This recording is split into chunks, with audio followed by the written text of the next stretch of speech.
నెల్లూరు జిల్లా వెంకటాచలం మండలంలో కరోనా కలకలం రేపింది. నిడిగంటపాలెంకు చెందిన 3 ఏళ్ల బాలుడికి కరోనా సోకింది.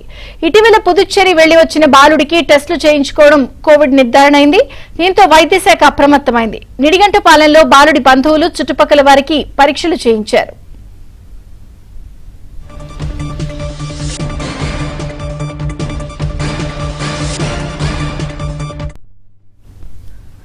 నెల్లూరు జిల్లా వెంకటాచలం మండలంలో కరోనా కలకలం రేపింది. పూర్తి వివరాలు నెల్లూరు నుంచి మహేష్ అందిస్తారు. మహేష్. విజయచంద్రిగా ప్రధానంగా నెల్లూరు జిల్లా వెంకటాచలం మండలం నిడిగుంటపాలెం గ్రామానికి చెందిన 3 ఏళ్ల బాలుడు. ఇతను ఒక క్యాన్సర్ పేషెంట్.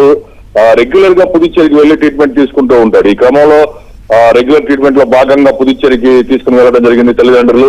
అయితే అక్కడ ఆ అబ్బాయిని గమనించిన వైద్యులు కరోనా టెస్ట్ చేయించాలని చెప్పి కోవిడ్ టెస్ట్ చేయించమని సూచించారు. కోవిడ్ టెస్ట్ చేయించగా కరోనా పాజిటివ్ రావడం జరిగింది.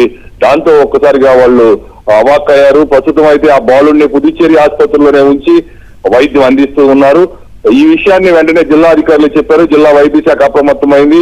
ఇక్కడ వైద్య శాఖ అధికారులు సిబ్బంది నిడిగుంటపాలెం గ్రామానికి వెళ్లి ఆ బాలుడి చుట్టుపక్కల వాళ్ళకి అలాగే బంధువులకి వాళ్ళ కుటుంబ సభ్యులకి వాళ్ళందరికీ కూడా టెస్టులు నిర్వహించారు. ఈ పరీక్షల్లో అయితే ఎవరికి కూడా పాజిటివ్ రాలేదు. అందరికి నెగిటివ్ రావడంతో ఊపిరి పీల్చుకున్నారు. బాలుని అయితే మాత్రం పుదుచ్చేరిలోనే ఉంచి అక్కడే వైద్యం అందిస్తున్నారు. గతంలో కూడా ఈ నెల్లూరు జిల్లాలోనే మొట్టమొదటి కరోనా కేసు రావడం జరిగింది జగన్ ప్రభుత్వ హయాంలో. అప్పుడు సక్రమంగా పట్టించుకోకపోవటం, బ్లీచింగ్ చల్లితే పోద్ది, జ్వరం టాబ్లెట్లు మింగితే పోద్ది, అలా ప్రభుత్వ అలసత్వం కారణంగా చాలా ఒక్కసారిగా వ్యాప్తి చెందడం జరిగింది. అయితే ఈసారి మాత్రం కూటమి ప్రభుత్వం చాలా చర్యలు చేపడుతుంది. ఎక్కడైనా కేసు వచ్చిందంటే ఇమ్మీడియట్ గా దాన్ని ట్రేస్ అవుట్ చేయటం, వాళ్ళందరినీ కూడా క్వారంటైన్ చేయించడం, ఇలా చర్యలు చేపడుతున్నారు. ప్రధానంగా చూస్తే ఇప్పటికే నెల్లూరు జీజీహెచ్ లో క్వారంటైన్ ఒక వార్డు కూడా ఏర్పాటు చేశారు. అక్కడ 5 మంది పురుషులు 5 మంది మహిళలకు ప్రత్యేకంగా బెడ్లు 5 బెడ్లు చొప్పున 10 బెడ్లతోటి క్వారంటైన్ వార్డు కూడా ఏర్పాటు చేశారు. వైద్య శాఖ అయితే మాత్రం చాలా అప్రమత్తంగా ఉంది. ఎవరికైనా వాళ్ళంతా కూడా ఒకటే చెప్తారు వైద్య అధికారులు, ఎవరికైనా చిన్న అనుమానం వచ్చినా వెంటనే వచ్చి టెస్టులు చేయించుకోండి, క్వారంటైన్ లో ఉండండి, బయటికి రావద్దు, మెడిసిన్స్ అవి తీసుకోండి, అన్ని మందులు కూడా అవైలబిలిటీలో ఉంచాం.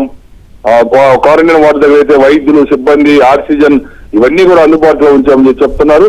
ప్రజలు దాన్ని అర్థం చేసుకొని ఎవరికైనా అనుమానం కలిగితే వెంటనే పరీక్షలు చేయించుకోవాల్సిన అవసరం ఎంతైనా ఉంది.